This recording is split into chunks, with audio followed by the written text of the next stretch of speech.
Hello दोस्तों, आज का राजस्थान की भूगोल के अंतर्गत आज का हमारा पहला टॉपिक रहेगा राजस्थान की कृषि। राजस्थान की कृषि में बात की जाए तो कृषि करते किसे हैं? एक स्थान विशेष पर कृत्रिम तरीके से बीज बुआई को कृषि कहा जाता है। अब बात की जाए कृषि के प्रकार।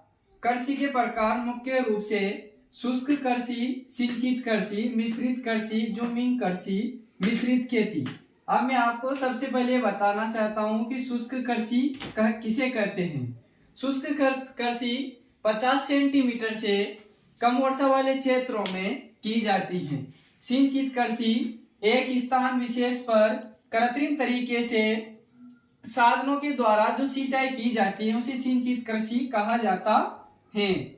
मिश्रित कृषि, मिश्रित कृषि में पशुपालन भी किया जाता है। कृषि के साथ साथ पशुपालन भी किया जाता है, उसे मिश्रित कृषि कहा जाता है।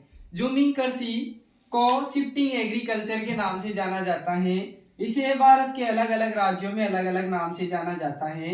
यह एक विशेष स्थान पर लंबे समय तक न की जाकर समय के अनुसार परिवर्तित किया जाता है।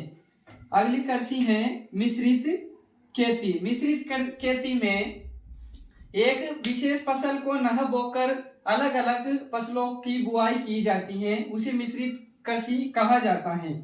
राजस्थान की कृषि के अंतर्गत 3 फसलों को अलग से लिया जाता है: खाद्यान्न फसलें, व्यापारिक फसलें और तिलहन फसलें।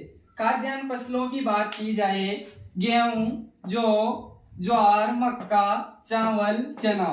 व्यापारिक फसलें उसे कहा जाता है जिसे खाद्यान्न के रूप में प्रयोग न ली जाकर सीधे बाजारों में बेचा जाता है, उसे व्यापारिक कृषि कहा जाता है। व्यापारिक कृषि के अंतर्गत गन्ना, कपास, तंबाकू और अन्य फसलें भी ली जाती हैं। तिलहन फसलें वे फसलें जिनमें सीधा तेल निकाला जाता है, उन्हें तिलहन फसलों के नाम से जाना जाता है, जिसमें सरसों, मूंगफली, सोयाबीन, होहोबा और एक और फसल है जिसे तिल्ली कहा जाता है। ये राजस्थान की हमारी प्रमुख फसलें हैं।